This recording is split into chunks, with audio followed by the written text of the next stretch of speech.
assaulted, beaten, brutalized, and horrifically murdered. Laken was stolen from us by a savage illegal alien gang member who was arrested while trespassing across Biden's open southern border and then set loose into the United States under the heartless policies of that failed administration. It was indeed a failed administration. He had then been arrested and released in a Democrat-run sanctuary city, a disaster, before ending the life of this beautiful young angel. With us this evening are Laken's beloved mother, Allison, and her sister, Lauren.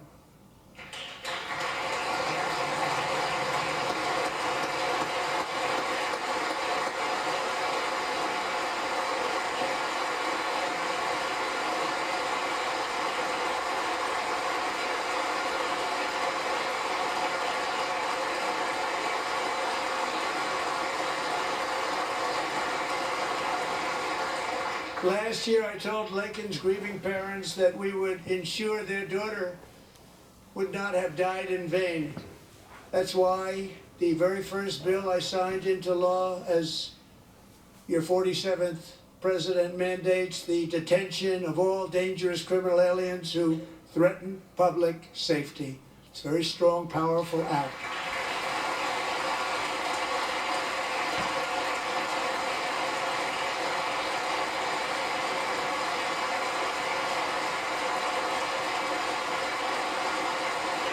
It's called the Laken-Riley Act. So Allison and Lauren, America will never ever forget our beautiful Laken Hope Riley.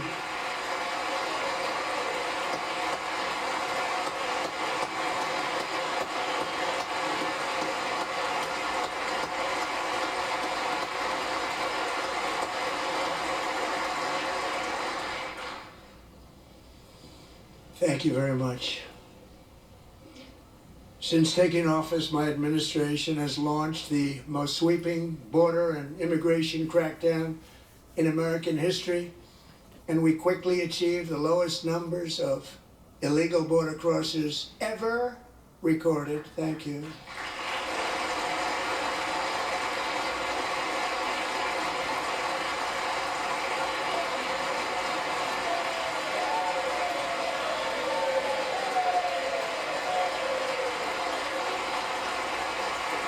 The media and our friends in the Democrat Party kept saying we needed new legislation, we must have legislation to secure the border. But it turned out that all we really needed was a new president.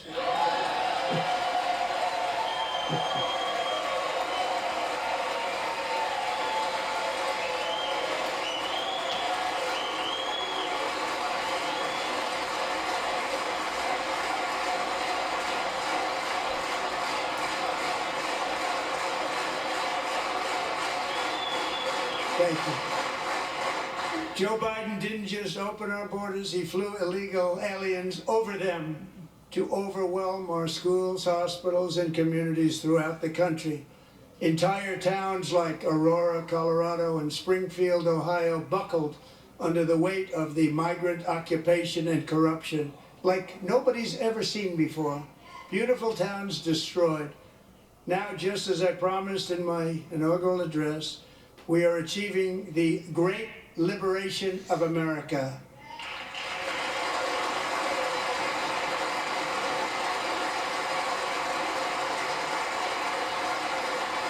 But there still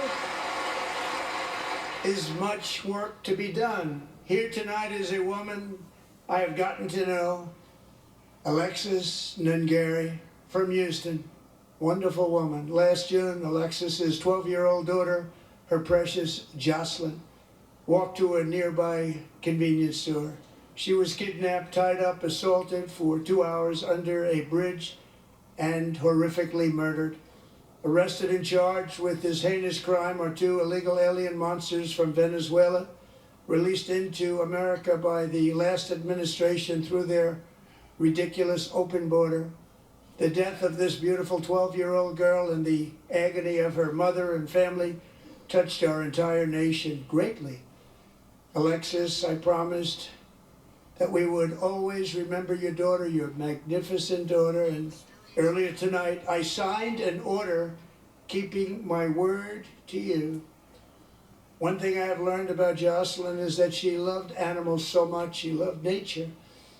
Across Galveston Bay, from where Jocelyn lived in Houston, you'll find a magnificent national wildlife refuge, a pristine, peaceful, 34,000 acre sanctuary for all of God's creatures on the edge of the Gulf of America.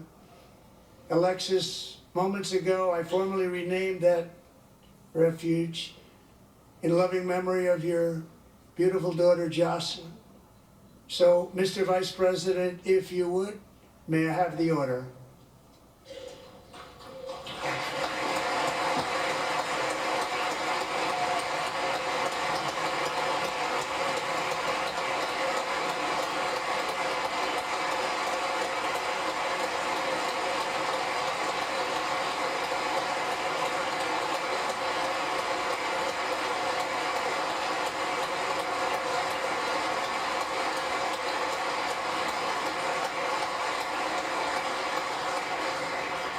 Thank you very much.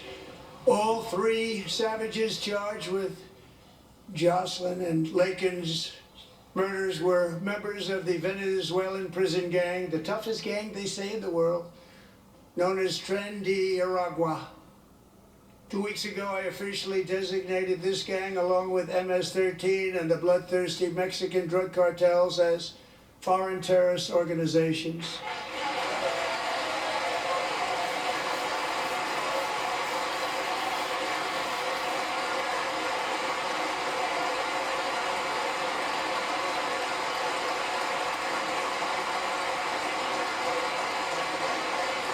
They are now officially in the same category as ISIS, and that's not good for them.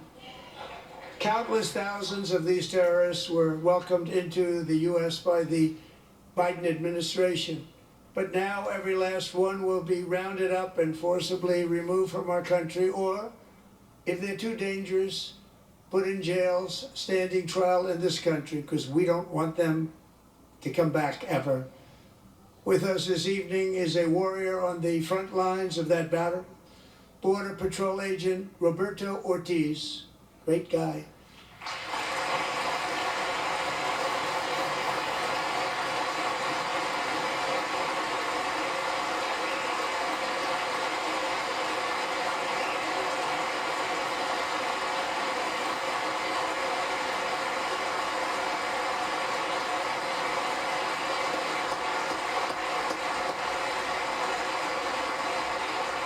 In January, Roberto and another agent were patrolling by the Rio Grande near an area known as Cartel Island. Doesn't sound too nice to me.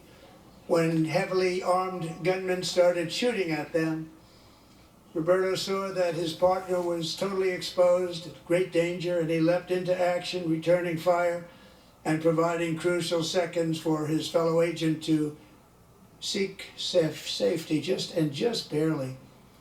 I have some of the prints of that event, and it was not good. Agent Ortiz, we salute you for your great courage and for your line of fire that you took, and for the bravery that you showed. We honor you, and we will always honor you. Thank you, Roberto, very much.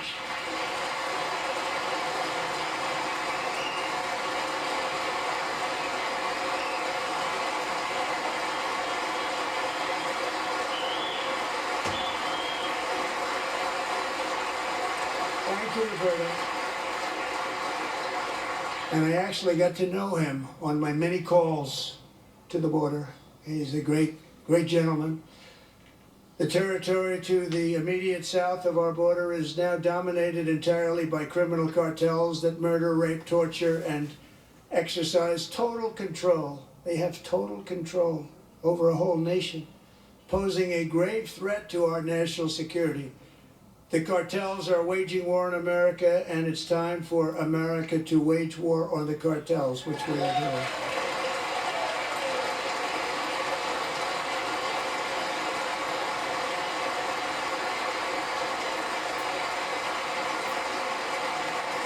nights ago, Mexican authorities, because of our tariff policies being imposed on them, think of this, handed over to us 29 of the biggest cartel leaders in their country. That has never happened before. They want to make us happy. First time ever. But we need Mexico and Canada to do much more than they've done, and they have to stop the fentanyl and drugs pouring into the USA. They're going to stop it. I have sent Congress a detailed funding request laying out exactly how we will eliminate these threats to protect our homeland and complete the largest deportation operation in American history, larger even than current record holder President Dwight D. Eisenhower, a moderate man, but someone who believed very strongly in borders. Americans expect Congress to send me this funding without delay so I can sign it into law. So, Mr. Speaker, John Thune, both of you, I hope you're going to be able to do that, Mr. Speaker. Thank you. Mr. Leader, thank you. Thank you very much. And let's get it to me. I'll sign it so fast, you won't even believe it.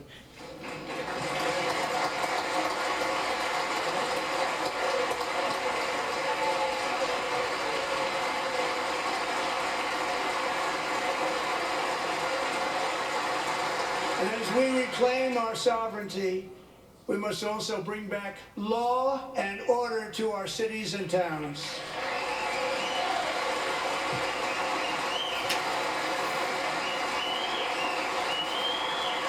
In recent years, our justice system has been turned upside down by radical left lunatics. Many jurisdictions virtually ceased enforcing the law against dangerous repeat offenders while weaponizing law enforcement against political opponents like me. My administration has acted swiftly and decisively to restore fair, equal, and impartial justice under the constitutional rule of law, starting at the FBI and the DOJ. Pam, good luck. Cash, wherever you may be, good luck. Good luck. Pam Bondi. Good luck. So important. Going to do a great job. Cash, thank you. Thank you, Cash.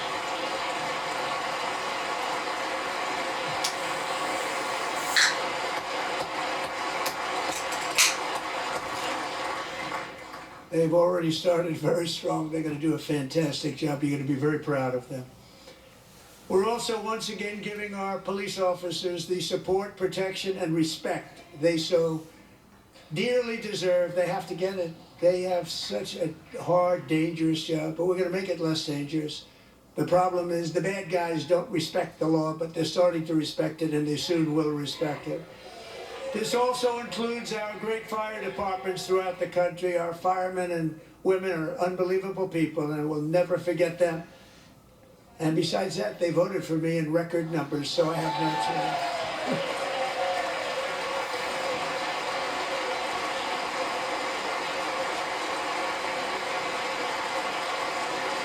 1 year ago this month, 31-year-old New York police officer Jonathan Diller, unbelievably wonderful person and a great officer, was gunned down at a traffic stop on Long Island. I went to his funeral. The vicious criminal charged with his murder had 21 prior arrests, and they were rough arrests too. He was a real bad one. The thug in the seat next to him had 14 prior arrests and went by the name of Killer. He was Killer. He killed other people, they say, a lot of them. I attended Officer Diller's service, and when I met his wife and one-year-old son, Ryan, it was very inspirational, actually.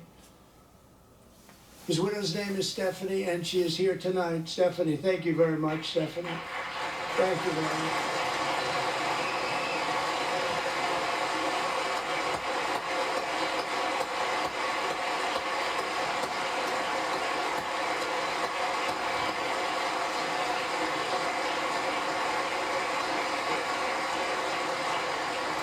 Stephanie, we're going to make sure that Ryan knows his dad was a true hero, New York's finest, and we're going to get these cold-blooded killers and repeat offenders off our streets, and we're going to do it fast. Got to stop it. They get out with 28 arrests. They push people into subway trains. They hit people over the head, back of the head with baseball bats. We got to get them out of here. I've already signed an executive order requiring a mandatory death penalty for anyone who murders a police officer. And tonight I'm asking Congress to pass that policy into permanent law.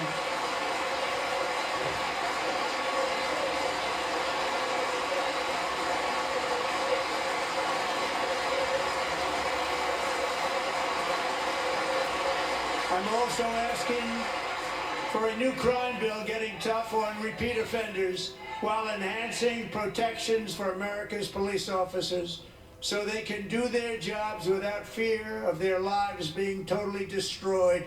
They don't want to be killed. We're not going to let them be killed. Joining us in the gallery tonight is a young man who truly loves our police. His name is DJ Daniel. He is 13 years old, and he has always dreamed of becoming a police officer.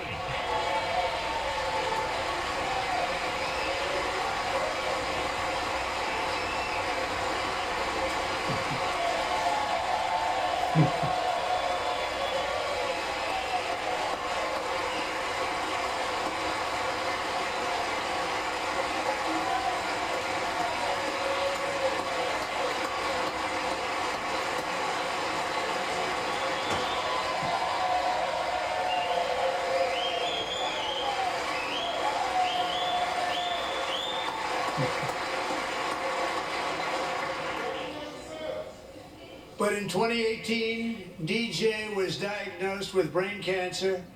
The doctors gave him 5 months at most to live. That was more than 6 years ago.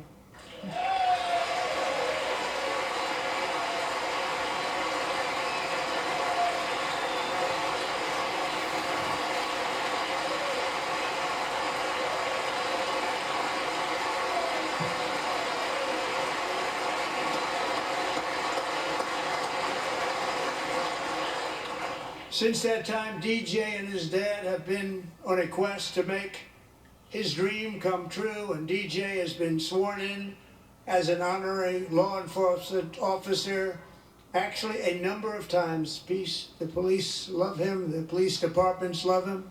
And tonight, DJ, we're going to do you the biggest honor of them all. I am asking our new Secret Service Director, Sean Curran, to officially make you an agent of the United States Secret Service.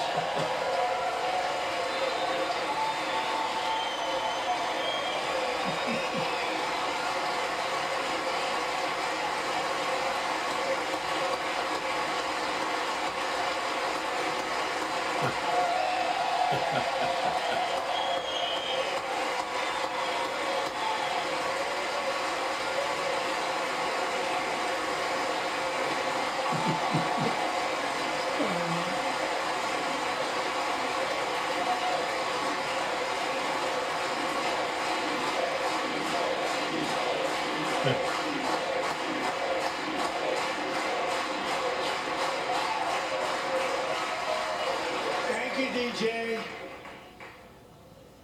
DJ's doctors believe his cancer likely came from a chemical he was exposed to when he was younger. Since 1975, rates of child cancer have increased by more than 40%. Reversing this trend is one of the top priorities for our new Presidential Commission to Make America Healthy Again, chaired by our new Secretary of Health and Human Services, Robert F. Kennedy, Jr.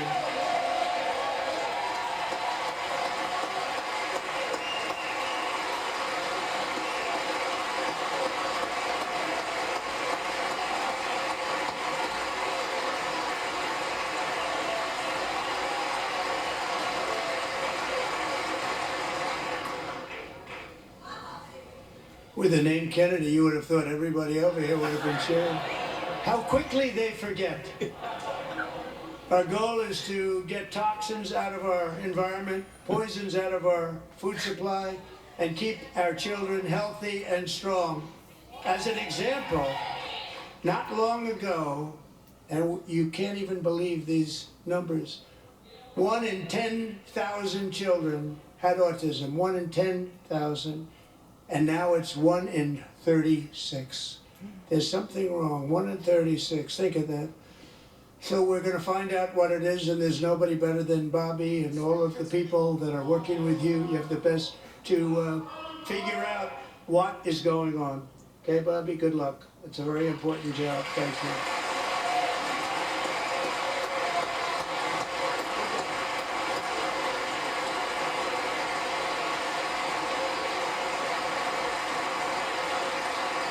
Thank you. My administration is also working to protect our children from toxic ideologies in our schools. A few years ago, January Littlejohn and her husband discovered that their daughter's school had secretly socially transitioned their 13-year-old little girl.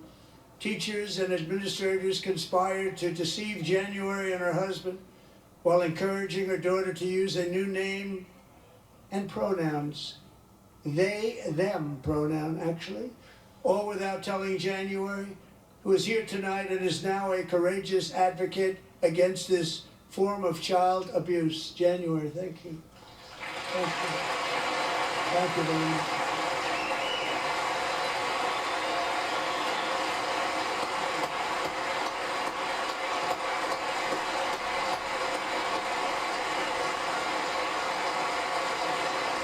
Thank you. Stories like this are why, shortly after taking office, I signed an executive order banning public schools from indoctrinating our children with transgender ideology.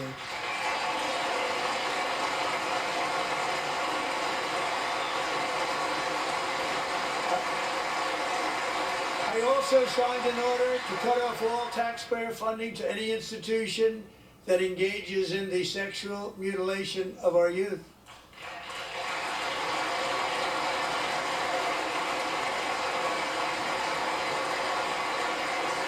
And now I want Congress to pass a bill permanently banning and criminalizing sex changes on children and forever ending the lie that any child is trapped in the wrong body. This is a big lie.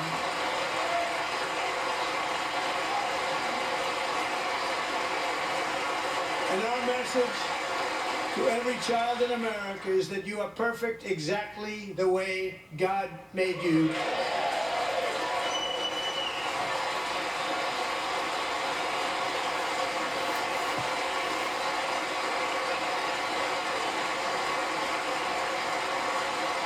Because we're getting wokeness out of our schools and out of our military, and it's already out, and it's out of our society. We don't want it.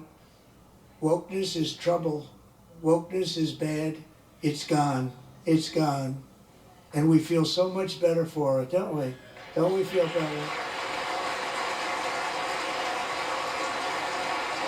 Our service members won't be activists and ideologues. They will be fighters and warriors. They will fight for our country. And Pete, congratulations. Secretary of Defense, congratulations.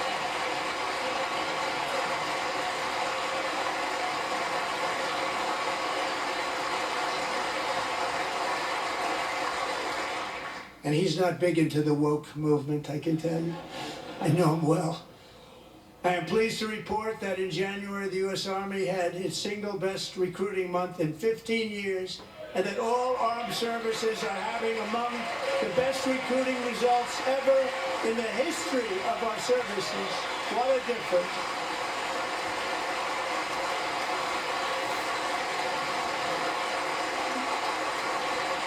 And you know, it was just a few months ago where the results were exactly the opposite. We couldn't recruit anywhere. We couldn't recruit. Now we're having the best results just about that we've ever had. What a tremendous turnaround. It's really a beautiful thing to see. People love our country again. It's very simple. They love our country and they love being in our military again. So it's a great thing, and thank you very much. Great job. Thank you.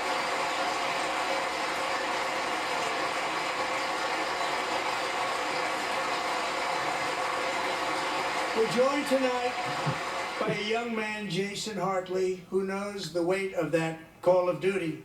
Jason's father, grandfather, and great-grandfather all wore the uniform. Jason tragically lost his dad, who was also a Los Angeles County Sheriff's deputy when he was just a boy, and now he wants to carry on the family legacy of service. Jason is a senior in high school, a 6-letter varsity athlete, a really good athlete, they say, a brilliant student with a 4.46, that's good, GPA. And his greatest dream is to attend the U.S. Military Academy at West Point.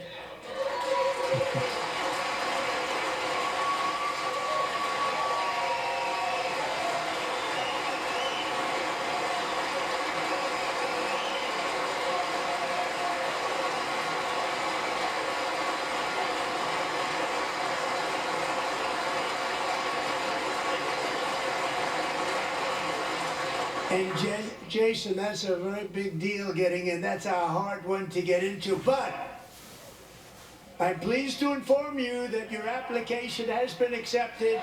You will soon be joining the Corps of Cadets.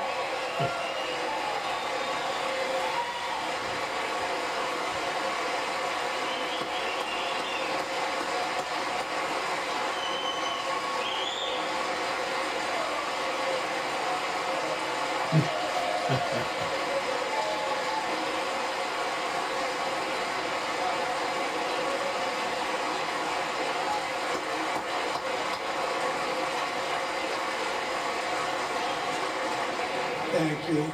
Jason, you're going to be on the long gray line, Jason. As Commander-in-Chief, my focus is on building the most powerful military of the future.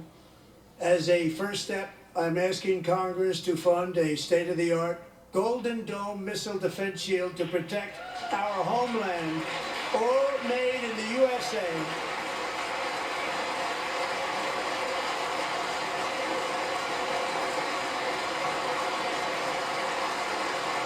And Ronald Reagan wanted to do it long ago, but the technology just wasn't there, not even close. But now we have the technology. It's incredible, actually. And other places they have it. Israel has it. Other places have it. And the United States should have it too. Right, Tim? Right? They should have it too. So I want to thank you. But it's a very, very important. This is a very dangerous world. We should have it. We want to be protected, and we're going to protect our citizens like never before. To boost our defense industrial base, we are also going to resurrect the American shipbuilding industry, including commercial shipbuilding and military shipbuilding.